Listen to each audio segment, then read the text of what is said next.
Hello and welcome to our webinar. My name is Derek Kitchen. I am the Managing Director of Midlands and Lancs Commission Support Unit. Thank you for making the time to join us in this, our third Platform X Customer Forum, a series of events we are running to help our partners address the challenges we all in the NHS face in the coming months and years. Today we're going to focus on the development of integrated care systems, which is very timely given that a week ago the NHS England Board considered a report, Next Steps in Integrated Care, Building Strong and Effective Care Systems.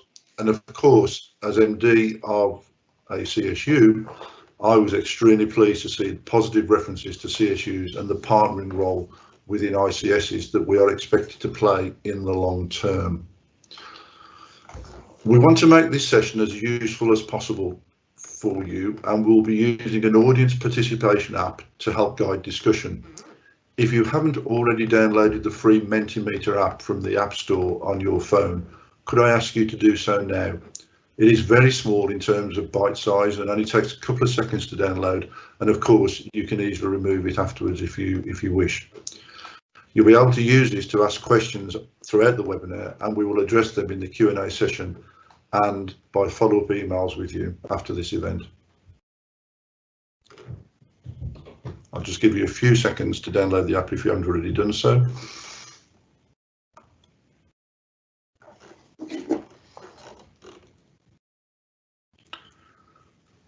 Okay, now to enable you to use the app, could you now enter the code, please, that is now on the screen?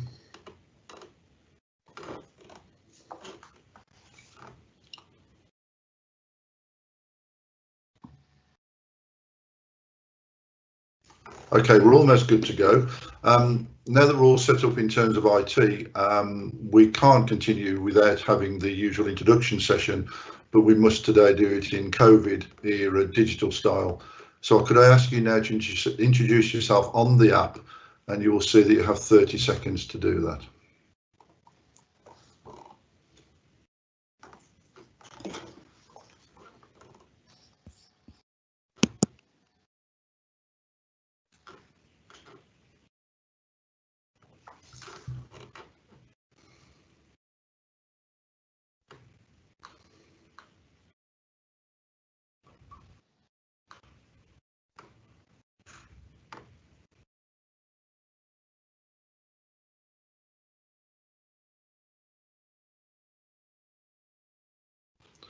Okay, thank you very much for that. I can see some well-known names there from both internal to the CSU and partners external from the CSU.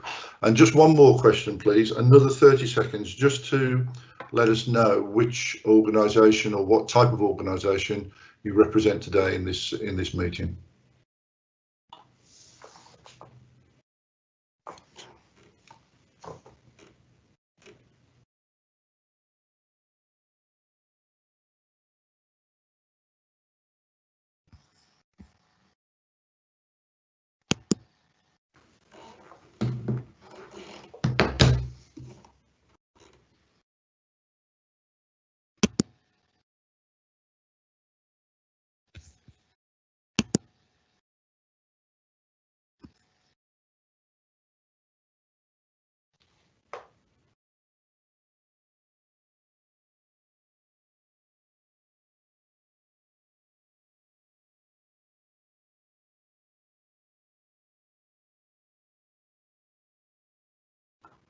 Okay, thank you very much for that. We have a real mix of organisations attending today, providers, CCGs, ICSs, and of course a few colleagues from the CSU.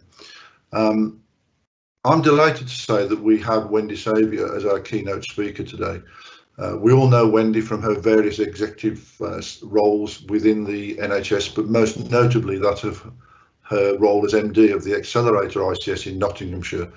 The insights she'll share with us today are truly invaluable. I'm also joined by two experts from our Business Intelligence Service, Hina Naik and Andy Holden, who are going to be speaking to you about population health management and our insight tools. Our Director of People, Sarah Shepherd, will speak about the cultural issues we all face in addressing the future. And we also have with us Peter Spilsbury, the director of our strategy unit, who will be joining us for the Q&A panel at the end of the addresses. Before I hand over to Wendy, could I ask you for another 30 seconds, please, to enter into Mentimeter those 3 words that represent to you the key challenges you face in setting up your ICS in the future.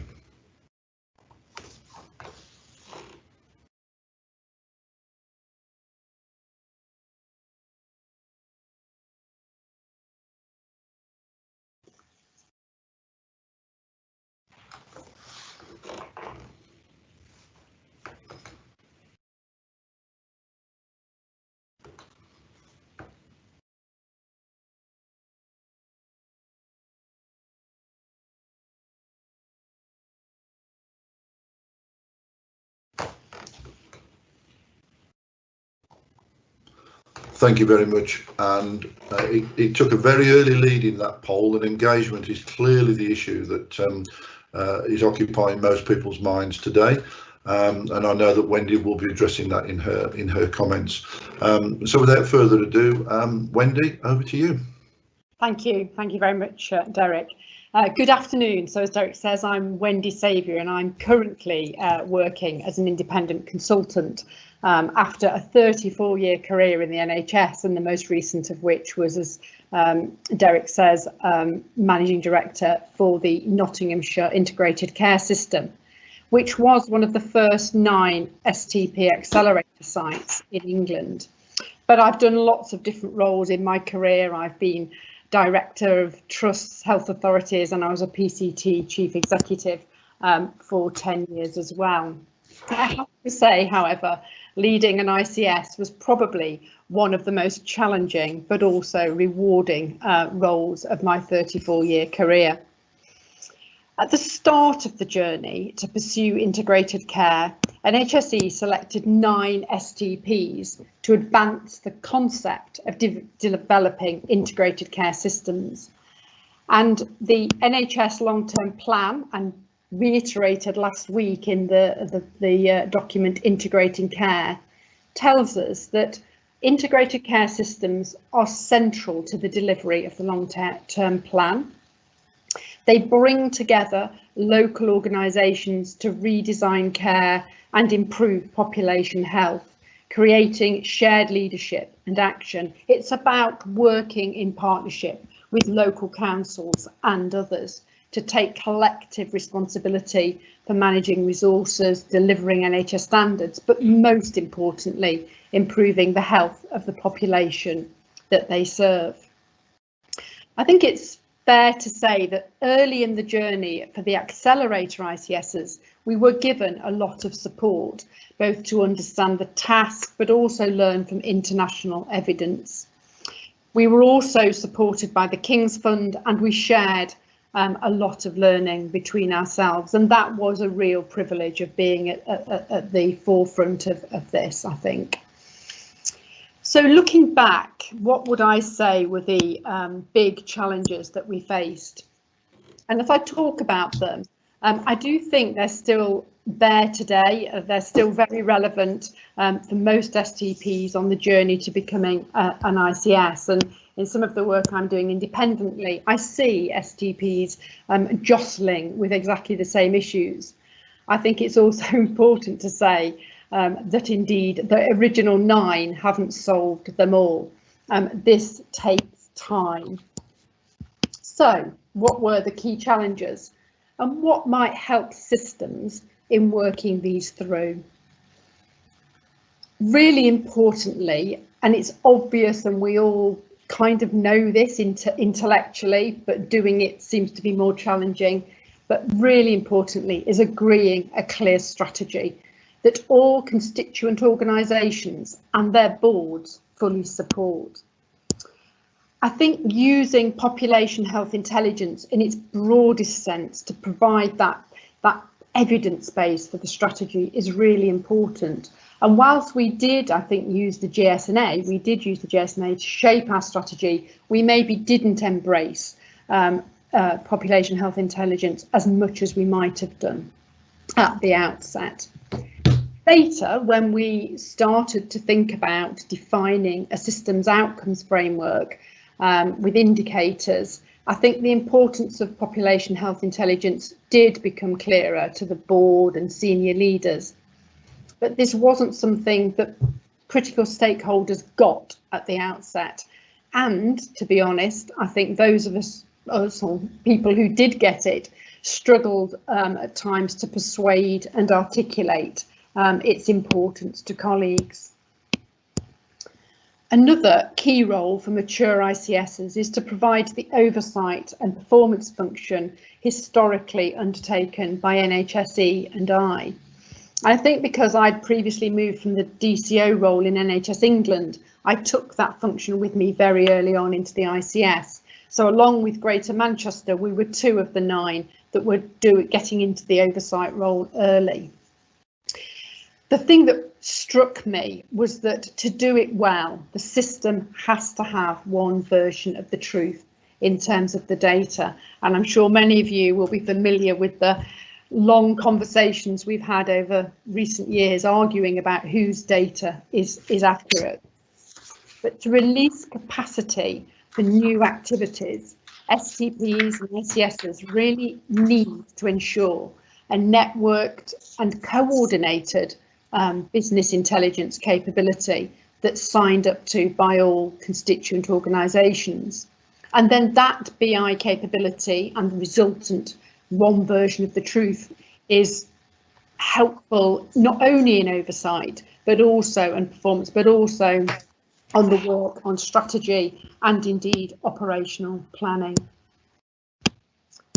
A coordinated and systematic approach to integration and service model design really does need to be underpinned by population health management.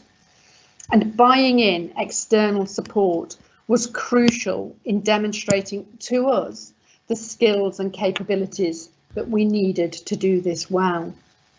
And a key in this area for us was around data analytics and intelligence.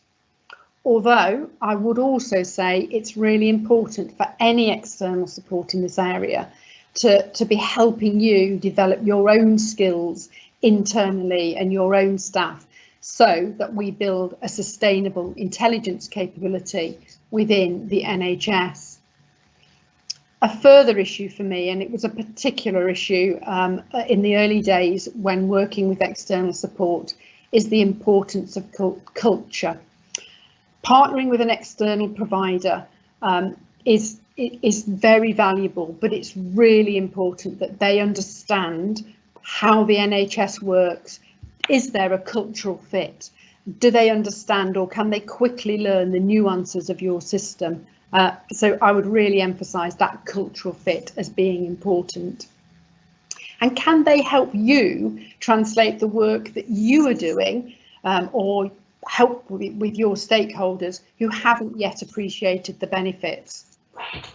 For example, in the early phase of the journey, I think many of our leaders and less so clinicians, more so I think managerial leaders, did not grasp the huge potential of PHM offers. And I think some of my colleagues sometimes thought we were talking gobbledygook. So it's really important that you can work alongside somebody that can simplify and help you explain the benefits for delivering improved outcomes for your patients and citizens. In relation to PHM intelligence, I think we did say, oh, we need lots more capacity and we need more expertise in data analytics than we already had or we thought we could easily recruit. And that is a really key in terms of capacity and capability. But looking back now, I would also say that we did have quite a lot of capacity. It was just spread across different organisations. And the individuals couldn't easily focus on this more developmental analytics work because it often got crowded out by the latest performance problems and people would be pulling them off onto those issues. But I think to help that, bringing those resources together across a system and networking and for them learning together is really important for progress and supporting and developing our own people with external support alongside it. But that, I think, is critical. The journey from STP to ICS is a huge organisational development task. We are actually asking leaders and clinicians to fundamentally change the way they have worked and have been rewarded for decades, moving from a system which has encouraged competition rather than collaboration, where regulators assess and judge leaders on the success of their individual organisation, and a system where the payment mechanism drives the wrong behaviours for integration. And although this is changing, as signposted in last week's publication, Integrating Care, the current regulatory framework won't change overnight, but also there's a whole history and NHS culture based on those sorts of issues and those behaviours that I think make this a very challenging journey, also interesting from an OD perspective. We're also asking senior leaders to underpin decision making based on population health intelligence. And whilst I think we have done this in part in the past, I don't think we've necessarily done it to the level required in the future. It requires different skills, different capabilities for boards and senior managers and clinicians. Integrating services also often means organisations and chief executives and boards giving away some of their power and control, and that can be difficult. So that is another part, I think, of the OD challenge for people that are leading and people that are part of this journey. I think it's also really important that we do, as we're moving on this journey, assess the impact of the new service models and the new pathways that we are putting in place, evaluating what we're doing. I think we did make progress in building evaluation into our work, but it's not always an area that the NHS has done consistently well outside of clinical research and development. So agreeing at the outset what the measures you will use to undertake evaluation, getting the right data flows to enable it to happen smoothly and intelligently are really key. And we worked with a range of providers to help us with that, from the local university to consultancy, and we did some of it ourselves. So reflecting on my experience, I would reiterate the point I made earlier, that whether you're leading an ICS, playing a specific part of the journey as one of the team, it isn't easy. Leading major transformational change is very challenging, and delivering integrated care alongside the day job made even more challenging by COVID-19 and the current circumstances we find ourselves in. Although I think it's interesting to also note that COVID-19 has also shown us how we can do transformation that we've been talking about doing for years very rapidly when we need to. For example, outpatient and GP remote consultations. But I would say, don't think you need to do it all on your own. Many of the skills and experiences that you need to help on this journey are available from external support, such as CSUs, academic institutions and consultancy. But three things that I would urge you to consider carefully when buying in are the cost. Assure yourselves of the value for money and that you can defend the spend. Cultural fit. Does the partner you are proposing working with understand the NHS, your system and its nuances? And capacity and capability. Does the partner bring the capability and capacity you actually need rather than what they think you might need? And will their partner help support your system to develop new skills and capabilities that mean when they step away, you have a sustainable approach in your system? So I hope that gives you some useful insights from my experience. I think we're having questions later and I'll be very happy to try and answer any you may have. So I'll now hand back to Derek. Thank you very much. Thank you very much, Wendy. Really engaging address there. Really thought-provoking content. I'm sure people on this webinar will find that valuable, and I'm sure has sparked many questions in people's heads. Could I just at that stage remind people, please, that if you do have a question, please use the app to submit the question. We will be collating them, and we will be addressing those in the Q&A session at the end.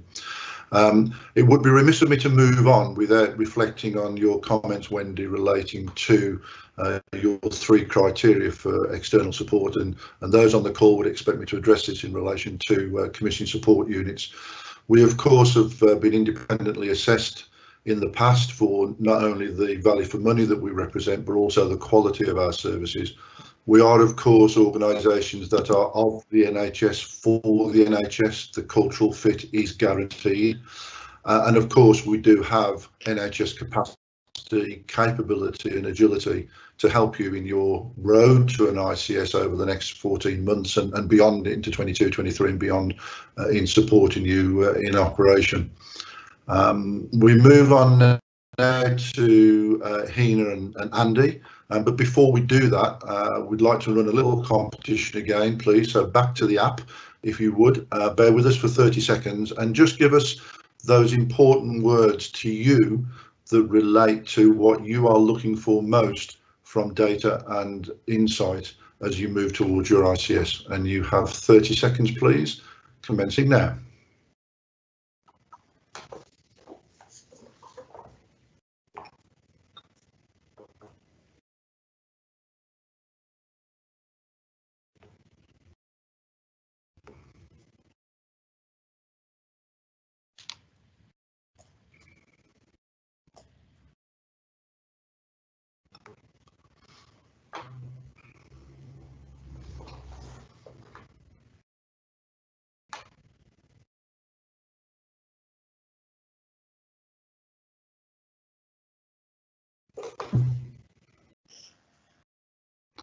Thank you very much, everybody.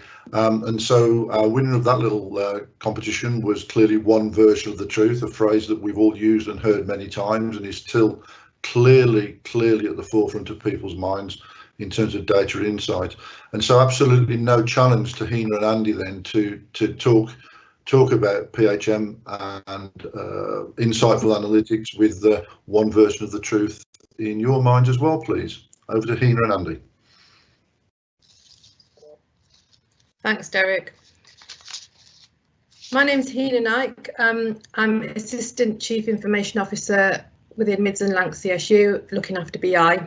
In terms of the PHM agenda and also ICS development, obviously it's got quite a focus at the moment, and in response to that, I've been leading a committed and very highly skilled team to develop insight increasingly underpinned by a PHM approach, which is obviously really important at the moment.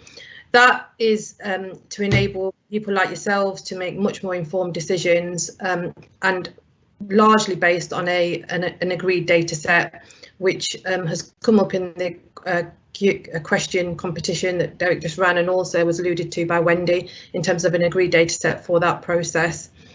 So through that experience so far, I have and the team have identified 3 key ingredients that we think are really critical in terms of PHM having the impact that it should in a system. So the first of those is trusted strategic relationships. As a CSU, we understand the pressure that systems are under in terms of development and embedding PHM. And in some ways, we feel that vicariously in terms of the support we provide to you. We have collaborated with systems in a number of ways. So we've got co-authoring of various documents there, including JSNAs and various strategies. We've also got strategic level programmes of work which have been initiated with local authorities and providers, which are obviously the wider system leads. And in Leicester, we actually did a health and social care integrated data project, which was very successful and is still being used today. We've also got areas like dedicating joint roles across the system and the CSU, again in the LLR system. So various ways we can engage at a strategic level and create those trusted partnerships, which I think is really, really valuable. The second ingredient is local developments and innovation. I don't think we can underestimate the value and the strength of local development in terms of proving the benefits of a PHM approach. It allows us to do it on a small scale initially, and it also allows us to build confidence and engagement, particularly with clinicians and managers within the system. Obviously, engagement with clinicians and creation of champions for outputs and products means that we can spread good practice through a voice that is really quite trusted within the system. So again, very powerful and can quickly be scaled up to the whole system, and we've got various examples of that as well. The third ingredient is embedding the PHM approach. We need to make PHM part of our business as usual and almost part of our DNA.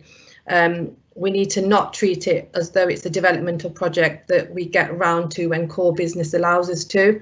And that's even more critical now, as we know, in terms of addressing the inequalities that potentially we don't even fully understand yet post-COVID-19. So I've described the three ingredients there, and in summary, we've been working with 8 ICSs across our geography, all of which are at various points on the journey to an ICS development and therefore a PHM embedding.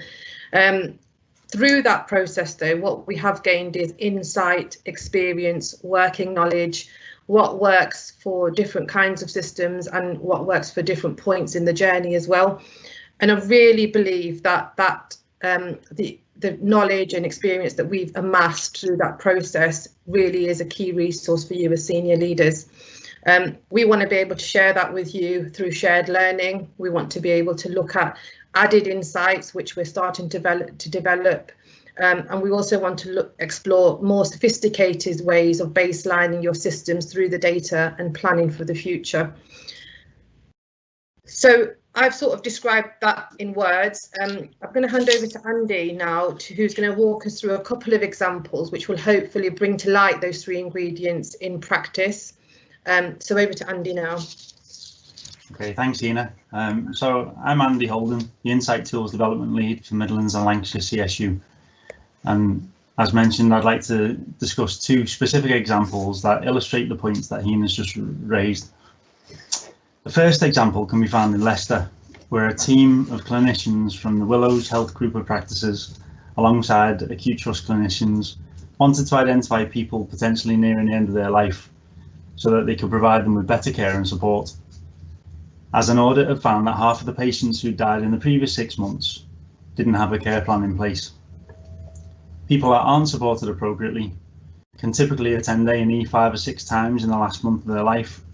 And research carried out by the strategy unit shows that 40% of people in Leicestershire who die do so after being admitted to hospital as an emergency. This pattern of service utilisation is obviously less than optimal for the individual and for those people around them, but is also avoidable hospital activity that could be prevented through better care planning.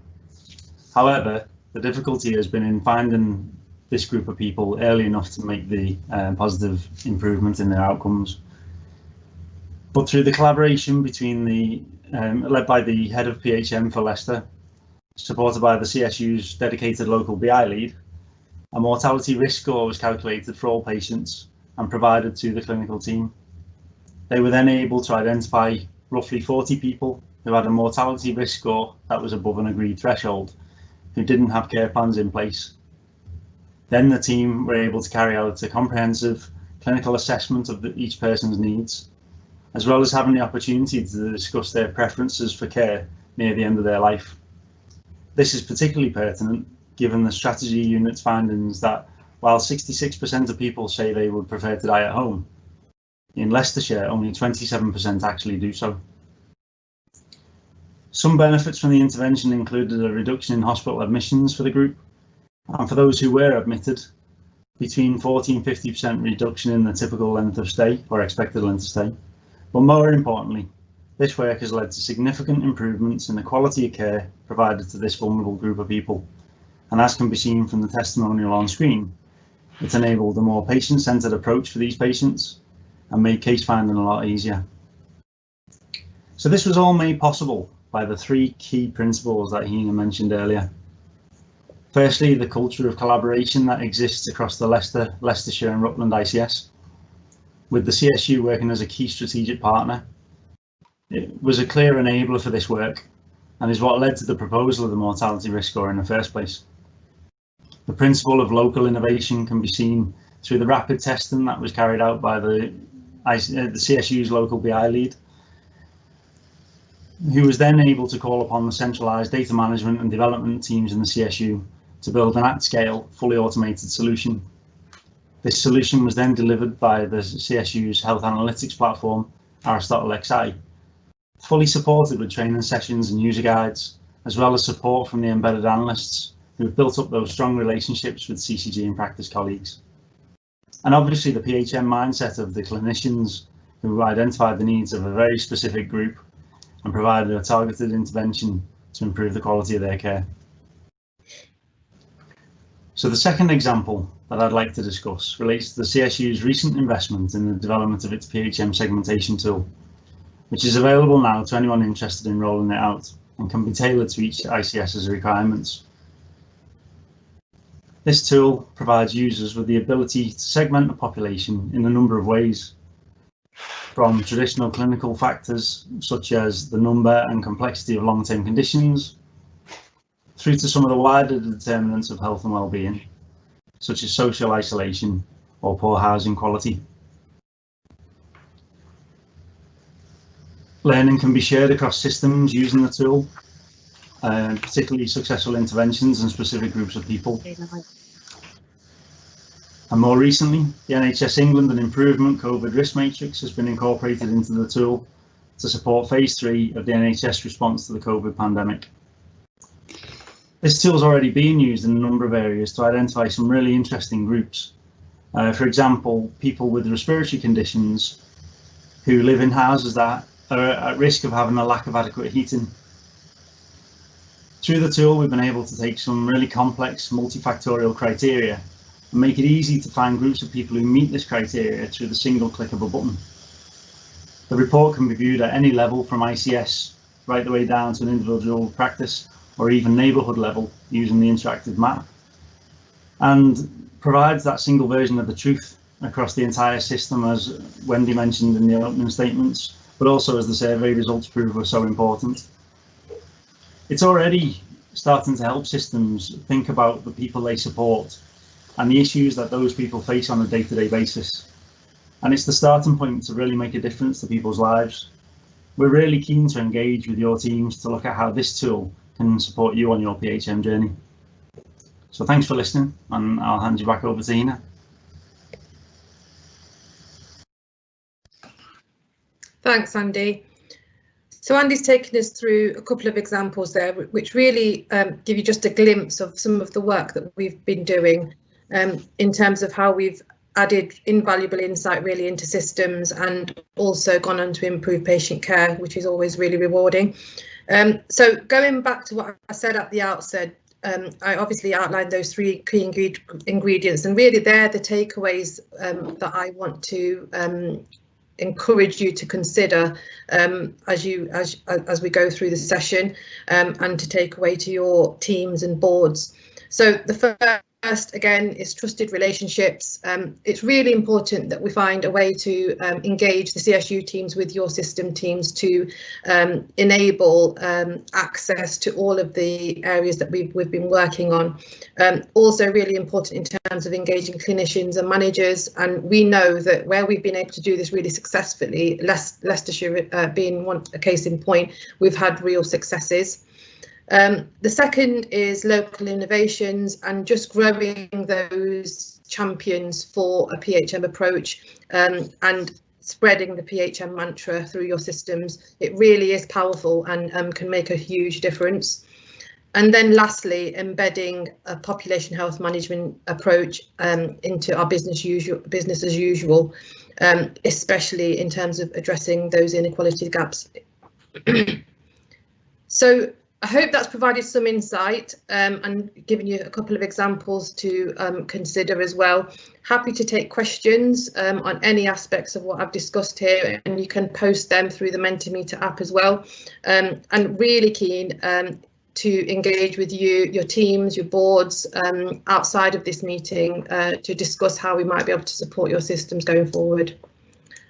And at that point, I'll hand back to Derek. Thank you, Hina. Thank you, Andy. Really, really powerful stuff there. Serve to remind me just how far we've come in a short time in terms of our analytical capability and the insight that we can now provide to the systems in which we work. It really is a far cry from the business intelligence that we were relying upon only 2 or 3 short years ago. We move on now, and before I bring Sarah to the stage, it's back to the Mentimeter poll, please. And remember, you can continue to post questions as Hina pointed out. Again, it's a little competition, and if you could use the app, please, to just use 3 words that you feel are the key phrases, key words for you in achieving better collaboration between partners within the ICS in which you work. And again, you have a 30-second countdown clock to get your input in.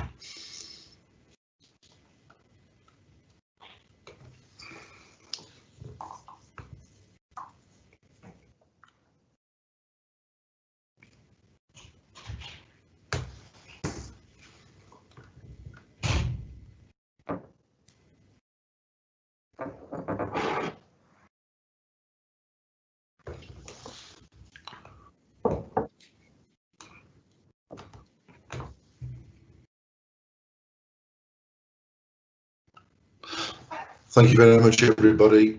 From the slide I was looking at, it looked like communication, engagement and trust were the words that were the utmost in people's minds.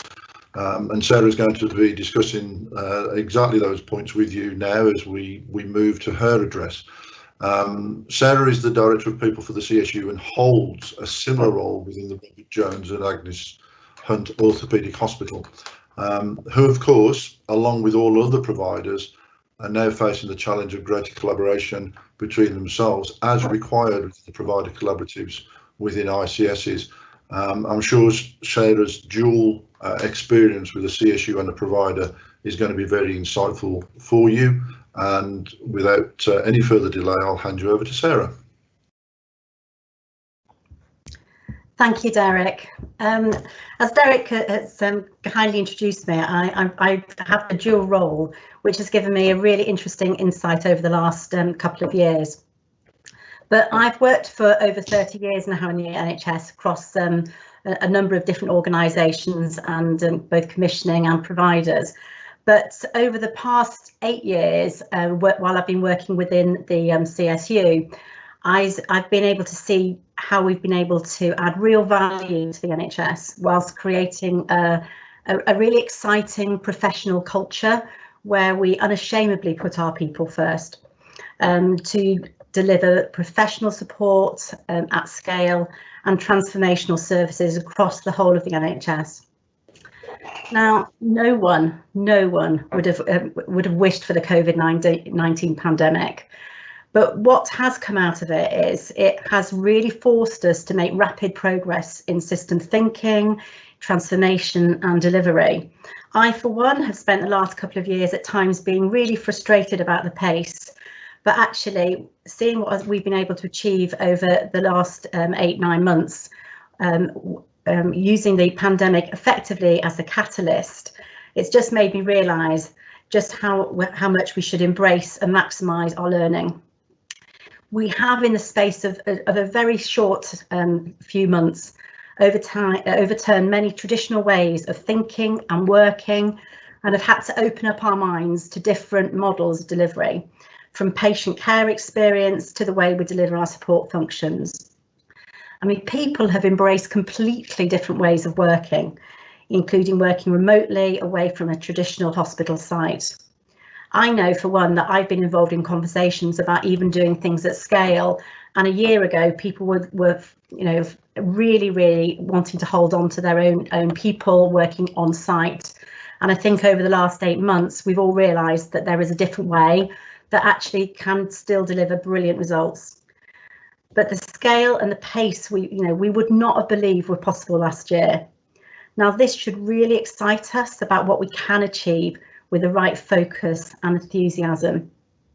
So following on from the rest of the team that you've heard from today, I'm now going to look at the OD challenges which we face as we move from the era of into an era of collaboration and system working.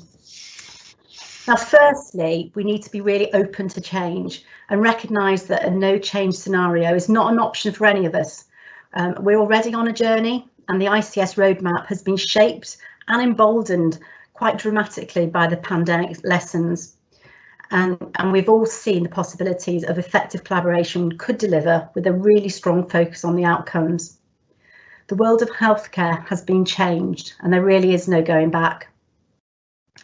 This will impact on every part of the landscape, both NHS and social care and society, and therefore we now need to paint this picture for our organisations and our staff to help them understand not only the changes that we're going to actually need, but also emphasise the aims and goals of what the new world could deliver to our patients.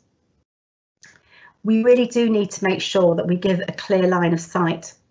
And as the ICSs are developed, we need to understand the roles that we and our colleagues will play. And we'll need them to help them to adapt and flourish in this new world of system collaboration.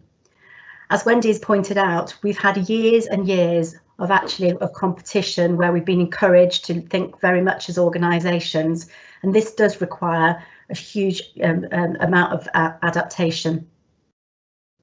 By focusing on our shared outcomes, this will really help people move the agenda forwards and give focus to our systems, whilst recognising that the introduction of ICSs is a really emotional challenge for people, as it can be seen both as a threat to individual power and status. There is also a danger, and one that we've all experienced in the NHS, that we can get distracted by structural reform, but we really do need to make sure that we remain focused on why we are doing this and where we need to go, not just on how our organisations will look in the future. Change management is something that the NHS does frequently, and I have to say not always as well as we should.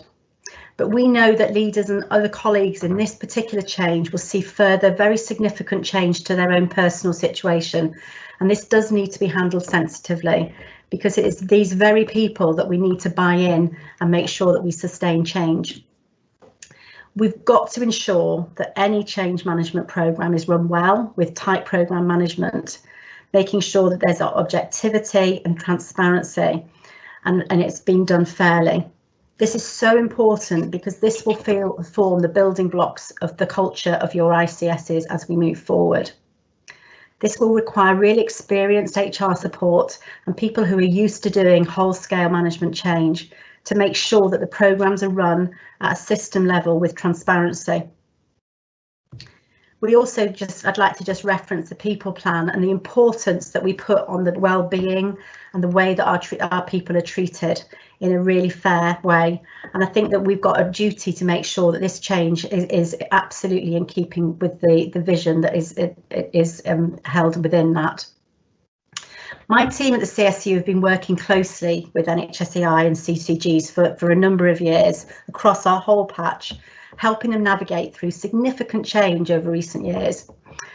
Now, we've established relationships with all parties and have the significant benefit of being external to the individual organisations who've been undergoing that change. And that has really enabled us to provide rigour and challenge, which is required, ensuring that staff have the right support and development to help them navigate through the inevitable disruption. As we actually move forward and look at what success will look like, we have to make sure that we adapt to this new world, recognising that some things can change in a way that is incremental, some in a substantive and others transformational way, but not everything has to move at the same pace. But our role as leaders is to make sure that we do keep things moving. We need to drive out costs while delivering high added value. And there's no doubt that scale can deliver improved services at a lower cost, with a much better experience for the staff in these supporting services. But here I'm not talking about outsourcing per se on a cost reduction basis only, but rather about building at scale professional support services, which not only offer great service, but are a really good place for our staff to work in. NHS homegrown CSUs are ideally placed to show you how this could be achieved, given that their service provision has been is over a large geographical patch, which have managed to maintain high staff satisfaction levels, coupled with driving out efficiencies, which we've seen over a number of years when the pace of change which CSUs have experienced has been quite phenomenal. But what we do and how we do it is going to have to improve at a faster rate than we've been used to. Although I would argue that over the last 8 months, we've seen change at a rate that I haven't seen over my whole 30 years experience. People will need support to keep up with the pace of change. Every single one of us on this webinar today will know that actually the last 8 months has been really tough, and we need to take care of our staff as we move forward. But this is radical change, but it can be exciting and innovative if we do it right. The CSUs, as I said before, are a really great example of how it is possible to evolve rapidly with no loss of quality and experience for both users and staff. But one of our very early lessons as a CSU was that with clear strategy and vibrant vision, NHS staff are truly amazing and will adapt and get excited to play a role in improving what and how services are delivered. So the pandemic has really shown us the art of the possible. If we focus on outcomes rather than organisational politics, we can together achieve quite amazing things. Significant structural change is inevitable on this journey, but we really must ensure we keep reinforcing our purpose so that this isn't lost in structural reform. Our role as leaders must be to paint a clear picture and make this real for our staff and our organisations as we move along this journey towards an integrated care system. Thank you very much for listening. I'm more than happy to answer any questions, and please put your questions through the system, but I'll pass it back to Derek. Thank you, Sarah. Really insightful stuff there. The takeaway for me is that, linking some of the stuff that you said there, is that for leaders, one of the biggest challenges is motivating people to go positively through the changes we face, whilst being, quite frankly, shattered physically by the amount of work that people are having to do through the COVID pandemic, and of course all the other knock-on effects of that. So I think change during fatigue is going to be one of the biggest challenges that we all face moving forward. And maybe somebody will have asked that question whilst you were talking. It's now time for our Q&A session. We've got roughly 12 minutes, and that doesn't mean that we end at 12 minutes. I think we can stay on a little bit longer, but whatever questions we don't manage to address, I guarantee that we will address them in email follow-up to participants in this call. Maybe I could just start the ball rolling while the boards populate by asking you, Wendy, if you don't mind. What was the most difficult thing you faced in your role in Nottinghamshire, and just give us some insight into how you went about handling that? Okay, thank you. Can you hear me? Just checking. Yeah. So, well, there were lots of difficult things. As I said in my presentation, there was lots of challenges.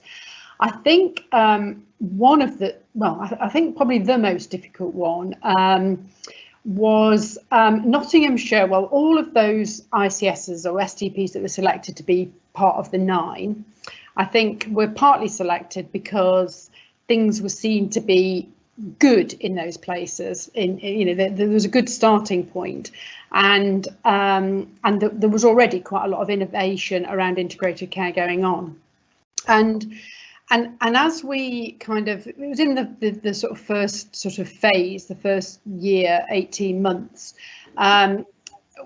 we had a very significant issue with one of the councils in Nottingham, and actually it was covered in the HSJ, so I can kind of say it was Nottingham City Council who, and it related to external support. They had a real challenge around the fact that we were using external support that was expensive and was private sector, and part of the council, in terms of councillors, not officers, had a fundamental problem with the whole concept of the STP becoming an ICS because they thought it was the NHS being privatised, and it became hugely political and very, very difficult. And in the end, they withdrew from the ICS, or the STP, moving into an ICS, which lasted for about 6 months.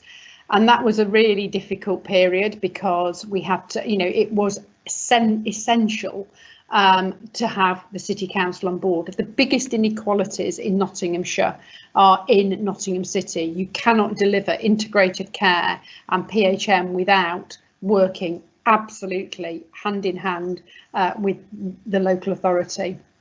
And actually at grassroots level that carried on, but politically it's very difficult. So it took huge amounts of support in terms of personal time for the leaders around the board table,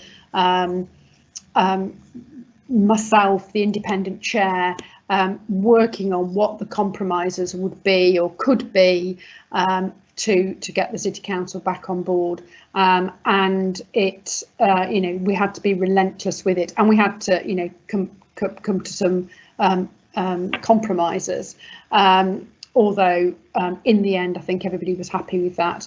But and it really illustrates the point that in this endeavour the most difficult thing is bringing together all the constituent organisations that are driven from very different perspectives. This was in the run-up, well, not in the run-up to an election, but prior to an election, some councillors had very strong views about, privatising the NHS and how much we were spending on one of our partners, and all of that, and it's difficult, it's not easy. So that would be the most difficult thing, I would say.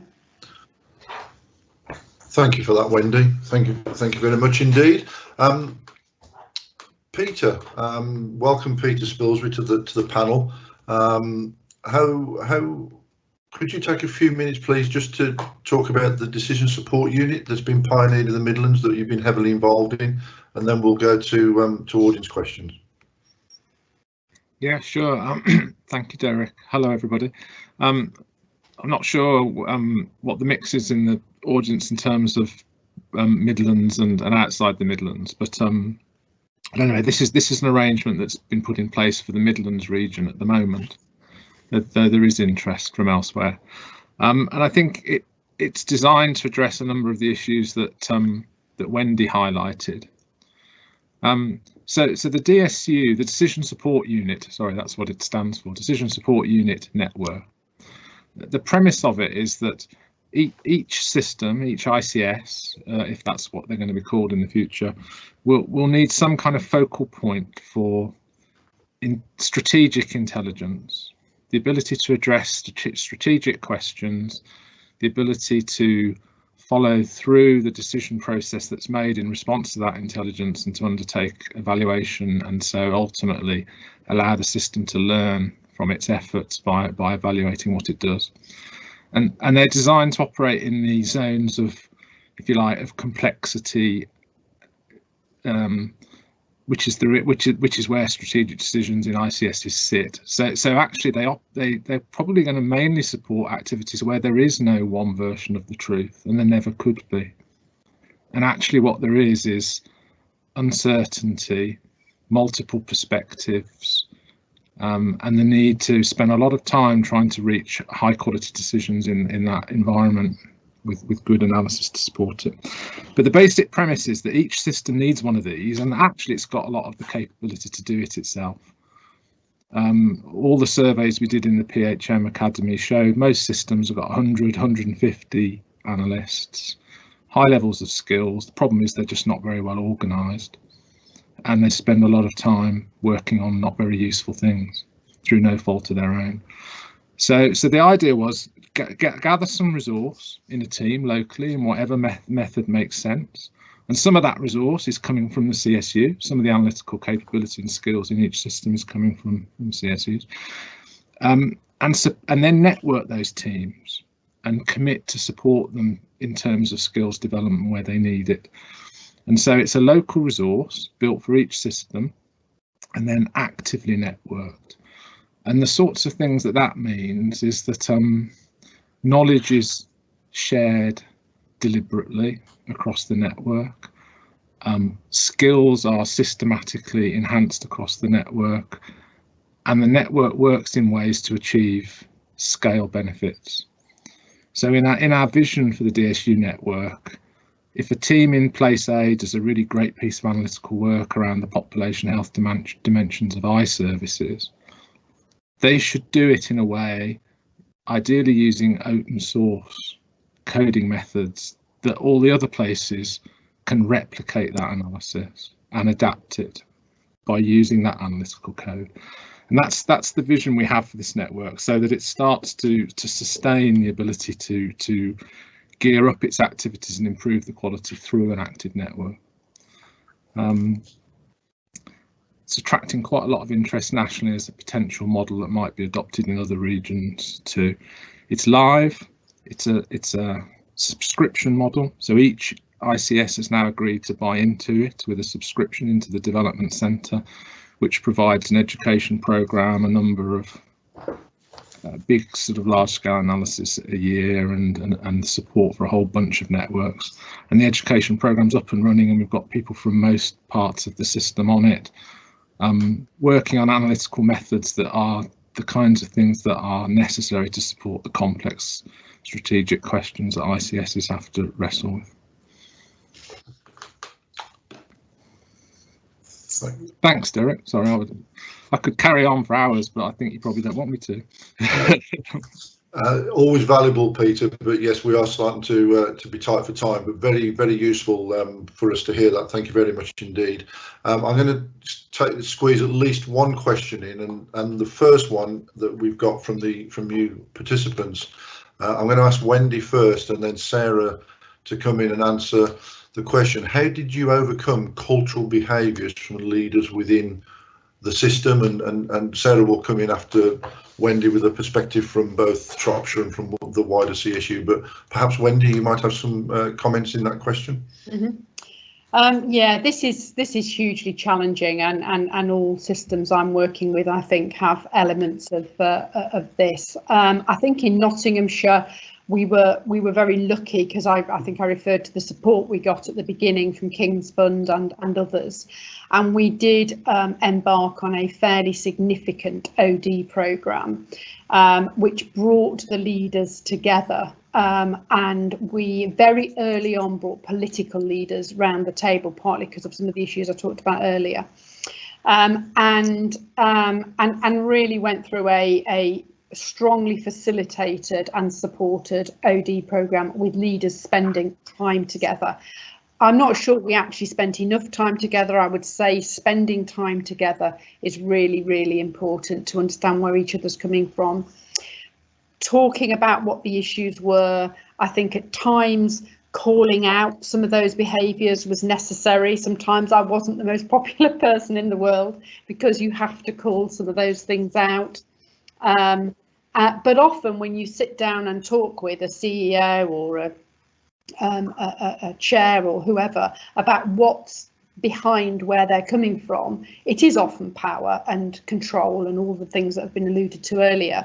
But it's often insecurity and anxiety, and if you sit down and talk it through, you can usually find a way through that. But, you know, did we overcome them? I'm sure Andy, my successor, would say he still has some of those challenges in Nottinghamshire. It's a continual journey. And as I said at the beginning, you know, this takes time, and I mean years, and I think that's what I mean about OD being so critical. But spending time together, understanding where each other's coming from, walking in each other's shoes, understanding the pressures that the acute trust chief executives under because of the A&E performance or whatever is crucial. Sarah, I don't know if you want to add anything. Thank you, Wendy. I think I just want to emphasise really that the message that you've just given, it isn't quick. This takes time, and I would say over the next few months, as because of social distancing, that's going to be a real challenge, because there's nothing like just spending a bit of time together, and it's absolutely focusing on outcomes and finally calling out bad behaviour. Thank you.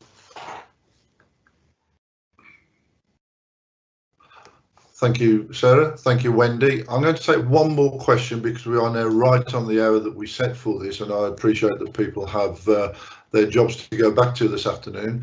But again, I think, this one's for you, Wendy, which is, and this is playing to the emphasis that is on place now as ICSs are forming, and certainly was heavily prevalent in the report I referred to earlier. So what work did you undertake in Nottinghamshire to link in primary care networks? Yes, okay, so prior to primary care networks being established, we had established things that we called locality groups, which were essentially, they all became the PCNs. And that was a fundamental action that we took very early on in our OD programme, because we had a number of those clinical leads, that the PCN leads as they were then, or locality leads then, involved in all of those OD programmes. They didn't all sit around the board table, but they were all represented around the board table from very early on. And so it was a continuous kind of dialogue and journey. As we started to establish the places, their focus then and their link was into the place and through the place up to the ICS, but obviously we were starting quite a long time ago. So there is strong clinical leadership in Nottinghamshire in primary care, and I think that really did help with that. But we were criticised actually at times from some of the younger ambitious GPs who wanted to really play a strong role, and we had to think about how we did that. So not just the usual suspects who were CCG chairs or leaders in the CCGs. And now actually, if you look in Nottinghamshire, the diversity of people in the PCN leadership roles that are influencing the ICS and the places is much greater than it was 4 years ago or so. But that was really important, and it was a very important part of our OD programme. Thank you very much indeed, Wendy. Hopefully that's helped the question master on that one. I think we've got time for one more question, please, off the board, if we can move. Again, Wendy, I haven't even got to chair this one. Whoever's asked the question has asked you to address it straight away. So, in your experience, what were the biggest intelligent gaps that you needed to fill quickly to fulfil to ensure the ICS fulfilled its role in the future?